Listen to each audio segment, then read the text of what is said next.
Bonjour à toutes et à tous, ravie de vous retrouver pour une nouvelle émission au cœur de l'écho. Aujourd'hui, j'ai le plaisir d'accueillir Marine Lehner, directrice adjointe de Lehner Cordier. Cette PME familiale installée à Hasbrook confectionne des manteaux depuis 70 ans, un savoir-faire qui lui a valu d'être reconnu aujourd'hui comme acteur clé sur le marché de la pièce à manches en France. Au cœur de l'écho, Marie Boulanger. Marine Lehner, bonjour. Bonjour Marie. Merci d'être avec nous en studio aujourd'hui. Alors vous avez rejoint l'aventure familiale il y a maintenant 6 ans. Pourquoi ce choix? Expliquez-nous un petit peu. C'est un choix qui est venu assez naturellement. C'est vrai que c'est une aventure familiale qui dure depuis maintenant 70 ans. Et à vrai dire, je pense que j'ai toujours su au fond de moi qu'un jour, je participerai aussi à cette aventure, que j'apporterai ma contribution. Donc voilà. Donc c'est votre grand-mère qui a fondé l'entreprise en 1954, si je ne me trompe pas. Alors c'est même mon arrière-grand-mère. Donc, arrière-grand-mère. 4e génération au sein de l'entreprise. Et voilà. Et c'est vrai qu'elle a fondé cette entreprise après avoir élevé ses 10 enfants. Donc elle a été particulièrement courageuse et avait l'âme d'une entrepreneuse déjà pour l'époque. Incroyable. Et donc au tout début de l'aventure, elle confectionnait des blouses. Comment est-ce qu'on est passé d'un petit atelier textile à un véritable site industriel aujourd'hui ? Alors, c'est vrai qu'au départ, elle faisait ça dans son grenier et très vite, elle a été rejointe par 2 de ses fils. Et c'est là que l'entreprise a pris, entre guillemets, de l'ampleur, qu'elle a commencé en tout cas à confectionner aussi pour d'autres enseignes. Et petit à petit, en fait, la diversification s'est faite assez naturellement sur un secteur d'activité qui est la pièce à manches. Donc, la pièce à manches, c'est toutes les pièces type manteau, veste, tailleur, et voilà. Et également, donc, trench coat, vous disiez. Voilà, exactement. Également les trench, tout à fait. Et donc, en volume, qu'est-ce que ça représente chaque mois, chaque année Alors, c'est vraiment aléatoire parce qu'en fait, on a 2 secteurs d'activité. Le premier, c'est qu'on est fabricant pour de nombreuses marques de prêt-à-porter. Donc, on fabrique, par exemple, pour Lacoste, Sandro, Fursac, Carole, Monoprix. Des acteurs du luxe. Exactement.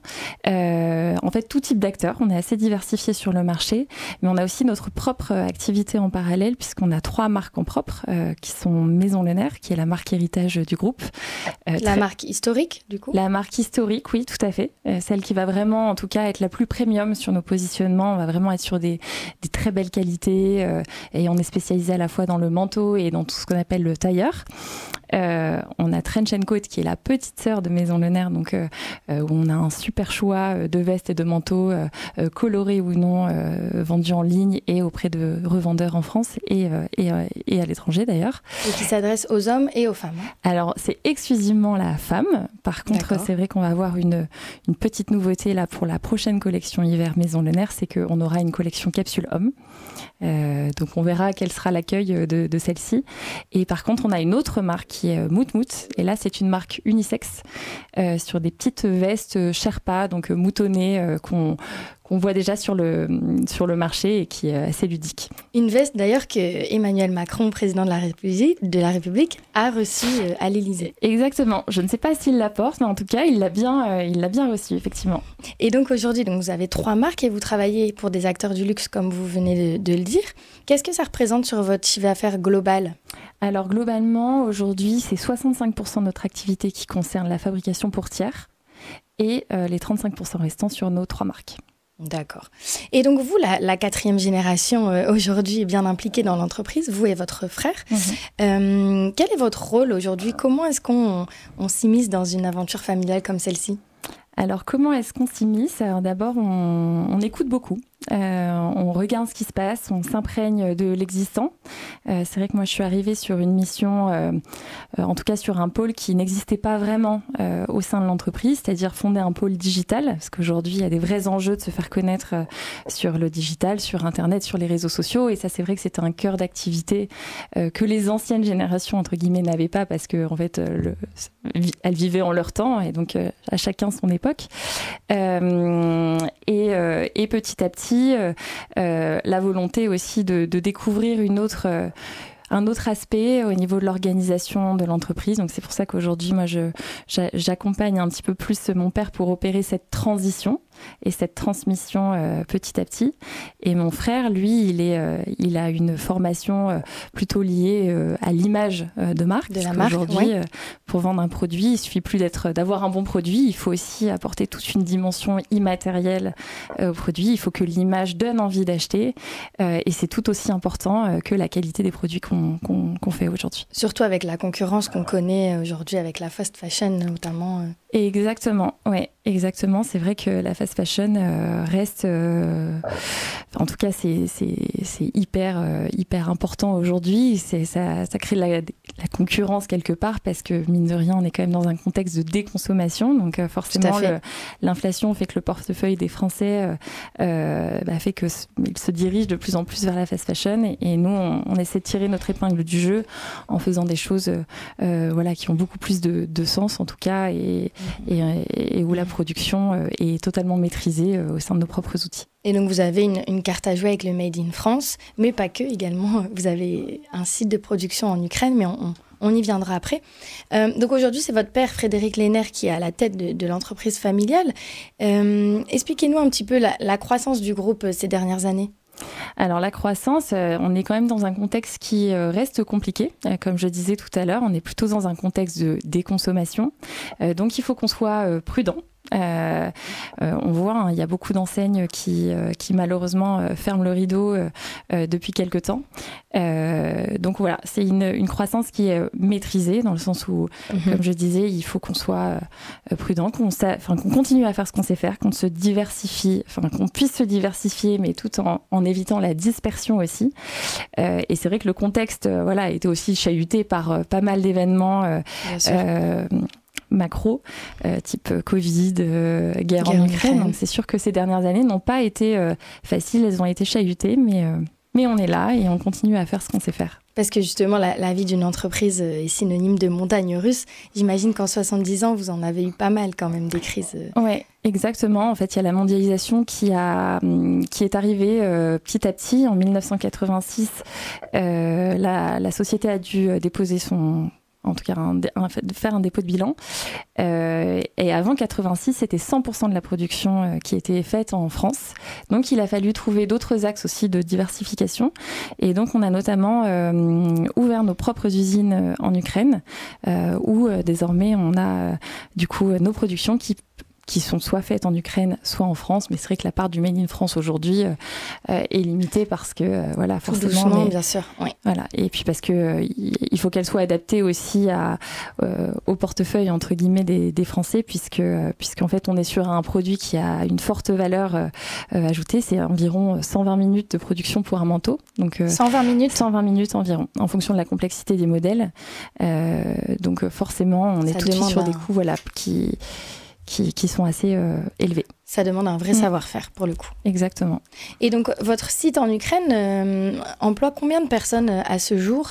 Et pareil, à Hasbrouck, combien de personnes travaillent sur le site de production? En Ukraine, il y a 150 employés, et en France, 82. D'accord. Quand est-ce qu'a ouvert le site de production en Ukraine? Il y a 34 ans, dans les années 90. D'accord. Et donc, justement, on pourrait penser qu'avec la crise russo-ukrainienne, le site allait peut-être être abandonné, mais ça a été justement tout le contraire. La volonté de votre père, c'était de conserver ses équipes là-bas en Ukraine. Comment ça s'est passé, cette période au tout début de la guerre, donc quand ça a éclaté en 2022, comment vous vous y êtes Alors forcément, on a tout de suite été très impacté, très impacté en tout cas sentimentalement par ce conflit, parce que comme je le disais, c'est 30 ans de collaboration, donc on a tissé des liens industriels, mais pas que, des liens amicaux aussi avec les équipes. En fait, on a une entité qui se situe vraiment à l'ouest du pays, donc sur laquelle on n'a pas eu en tout cas la zone n'a pas été concernée directement par le conflit. Près de Lviv, si je peux me permettre. Exactement. Et nous avons aussi un bureau d'études à Kiev. Et là, ça a été plus compliqué parce que forcément, on a certains employés qui ont parfois perdu leur logement, etc. Et donc, on a proposé à cette époque de rapatrier une partie de nos salariés, en tout cas à ceux qui le souhaitaient, pour venir travailler en France. Et donc, on a une quinzaine de collaborateurs qui sont venus avec leur famille. Avec leur famille. Donc voilà, on leur a trouvé un logement, etc. Et certains d'entre eux ont souhaité repartir en Ukraine et d'autres sont restés et sont aujourd'hui salariés français. Donc il y a des Ukrainiens qui sont restés en France et qui aujourd'hui Tout à fait. ne souhaitent plus forcément retourner là-bas. Tout à fait. En tout cas, pour l'instant, c'est comme ça que ça s'est fait. Donc on peut dire que vous êtes une entreprise franco-ukrainienne ou... On peut dire ça. On peut dire que l'entreprise, en tout cas, continue d'exister grâce à ses liaisons avec l'Ukraine. Parce que si ce choix stratégique n'avait pas été fait dans les années 90, on ne sait pas trop comment se serait passé la suite. Donc, Et au niveau de la production, qu'est-ce qui est confectionné à Hasbrouck et qu'est-ce qui est confectionné en Ukraine? Alors nous, on a vraiment gardé tous les métiers de la création à Hasbrouck. Donc on a encore nos ateliers de confection dans le nord de la France. Donc on va avoir les équipes style, le patronage, les modélistes, les couturières et toutes les fonctions annexes, que ce soit les équipes commerciales, digitales, fonctions support, etc.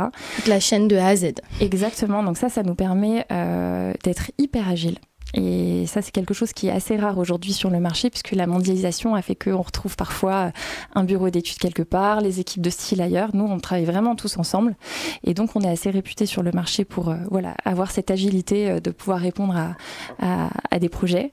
Et à la fois, la production pure se fait soit en Ukraine, soit en France, à la demande de nos clients. En fonction de la demande. Voilà, exactement. D'accord, ok. Vous avez également un showroom à Hasbrouck. Est-ce que vous pouvez nous en dire un petit peu plus? Alors, on a effectivement un showroom à Hasbrouck qui est né post-Covid, qui est un showroom digital, sur lequel on est équipé de vidéos 4K. L'idée, c'était de constituer ce showroom digital pour pouvoir garder le lien avec nos clients étrangers. On a notamment des clients asiatiques, surtout pour notre marque premium et héritage du groupe qui est Maison Lenaire. D'accord. Et donc, voilà, l'idée, c'était de pouvoir continuer à leur présenter nos collections, étant donné qu'on ne pouvait plus voyager à cette époque et aller les voir directement. D'accord, justement, vous parlez de vos clients internationaux. J'imagine que le nom d'Hasbrouck ne résonne pas forcément à l'étranger. Quand on est un acteur du textile comme ça, est-ce que c'est pas à Paris finalement qu'il faut aussi avoir une petite présence? Alors si, effectivement, c'est vrai que c'est pas toujours évident d'être une marque de mode à Hasbrouck parce que toute l'inspiration et les tendances se font plutôt dans les grandes villes. Mais on n'est pas non plus totalement déconnecté de Paris puisqu'on a aussi un showroom parisien dans le 2e arrondissement, qui est animé. On a une équipe là-bas sur place pour pouvoir accueillir nos clients et aussi pour pouvoir créer des ventes événementielles type pop-up store. Enfin voilà, c'est des magasins vraiment magasins éphémères, tout à fait. D'accord. Quelle est la part de vos clients internationaux aujourd'hui et la part de vos clients français? Alors, sur les marques en propre, on a essentiellement des marques qui sont... on va dire que Trench & Coat est très français. Il y a une part de clients européens et japonais. Japonais également. Voilà. Sur Maison Lenaire, on est plutôt sur une cible qui est soit coréenne, soit japonaise, parce qu'ils sont vraiment très friands en tout cas du savoir-faire français. Et c'est bien connu, ça. Voilà, c'est ça. Et on essaie justement de développer plus en tout cas le marché français et européen. Et sur Moutmout, c'est encore très français puisque on est encore une toute petite marque et ça a été lancé post-Covid justement cette marque. Mais parmi les axes de développement, vous souhaitez également cibler les clients internationaux pour Moutmout? Alors pour Moutmout, pour l'instant, on est en train de se poser des questions, de savoir comment on repositionne la marque. C'est vrai qu'on reste des petites équipes pour tout faire. C'est parfois pas simple d'être sur tous les fronts. Donc pour l'instant, la marque est un peu en sommeil. Donc on la développe pas plus que ça pour le moment. On donne vraiment l'accent prioritaire sur Maison Lenaire et Trench & Coat pour le moment. D'accord. Quel est votre cœur de cible pour bien comprendre? Alors le cœur de cible, on est plutôt sur une cible féminine, bien que sur nos marques, les marques B2B pour lesquelles on fabrique, on est à la fois on fabrique pour des marques enfants, on fabrique pour des marques hommes, donc on a, en tout cas notre savoir-faire pourrait tout faire, mais comme je le disais, on peut pas forcément se disperser sur tous les sujets. C'est pour ça que l'homme, on va l'adresser à partir de l'hiver prochain sur une collection capsule pour le tenter sur la marque Maison Lenaire et voir ce que ça donne. J'aimerais revenir rapidement sur, vous disiez travailler avec des acteurs du luxe. On dit souvent que le luxe ne connaît pas la crise. Est-ce que vous confirmez ? Je crois que les temps sont en train de changer. Donc je pense que là, on va affronter une année qui va être compliquée. Après, bon, je n'ai pas de boule de cristal, mais c'est vrai que c'est un petit peu les sons de cloche qu'on peut avoir sur le marché. D'accord. Et justement, ma question suivante, c'est est-ce que vous avez des perspectives de recrutement, mais du coup à Hasbrook ? Alors, on a actuellement des postes ouverts en alternance. D'accord. Mais c'est vrai que en tout cas en poste CDI pour le moment, il n'y a pas forcément d'offres puisque l'idée c'est plutôt d'être prudent, de voir un petit peu comment va se passer l'année et d'être tous soudés et de se rendre tous utiles pour que le projet continue d'exister. Et les 150 postes en Ukraine sont conservés? Tout à fait, exactement. Il y avait même plus de personnes que ça à l'époque qui y travaillaient. Et c'est juste que forcément, avec le conflit, certaines personnes ont déménagé aussi par sécurité. Mais non, les Ukrainiens ont nécessité en tout cas à travailler et que nous, il n'y a jamais été question, en tout cas, de délocaliser non plus ailleurs parce qu'on considère que le soutien économique de l'Ukraine est tout aussi important que le soutien militaire. Et voilà, ça, c'était vraiment un point d'honneur qu'on a souhaité mettre en place. Et vous continuez vos actions humanitaires pour l'Ukraine ? Alors, ça continue. C'est vrai qu'on a organisé beaucoup de convois humanitaires avec des collectes de dons, que ce soit de denrées alimentaires, hygiène, etc. C'est un peu moins conséquent qu'à l'époque, mais on continue. Comme on a toujours des camions qui traversent la frontière. Vous en profitez pour optimiser les camions ? Exactement. D'accord. Okay. Et donc, c'est aujourd'hui notre collaborateur Oleg qui a rejoint la France, qui du coup coordonne un peu toute cette action. Vous êtes une entreprise résiliente qui s'adapte, on le disait tout à l'heure, à toutes les crises. Donc là, on évoquait la crise ukrainienne, mais vous avez également joué un rôle majeur pendant la crise du Covid. Comment vous vous êtes adapté à cette période plutôt ralentie ? Oui, alors je me souviens, on a été confinés du coup comme tout le monde. J'étais confinée avec mon père, donc on a beaucoup échangé sur les premières 24 heures suite à l'annonce du confinement. Et on s'est dit qu'on ne pouvait pas rien faire. Donc on a très vite... Il fallait agir. Donc on a regardé tout d'abord dans nos stocks tissus si on n'avait pas une matière qui permettrait de filtrer les microbes et donc de constituer, en tout cas de fabriquer des masques. Et il se trouve qu'on a une membrane qu'on met parfois dans nos manteaux pour que ça tienne chaud, qui a des propriétés filtrantes. D'accord. Et donc on a mis au point donc ces premiers masques qu'on a vendu dans une démarche citoyenne, aussi aux pharmacies. Et aux pharmacies, aux pharmacies. Et très vite, ce sont les hôpitaux, et notamment l'hôpital d'Hasbrook, qui nous a en tout cas un petit peu alarmés sur le fait que le sujet des masques, c'était une chose, mais que le sujet blues était très important aussi, puisque le corps... On était en manque de blues, oui. Voilà, exactement. Et donc, on a mis au point... on a trouvé une matière qui permettait de faire des blouses jetables. D'accord. Et on a mis au point une chaîne humanitaire. Donc, on a fait un petit peu le meuble Ikea de la blouse. Donc, on mettait les blouses prédécoupées, les élastiques, un tutoriel pour que les gens puissent confectionner chez eux leur propre blouse.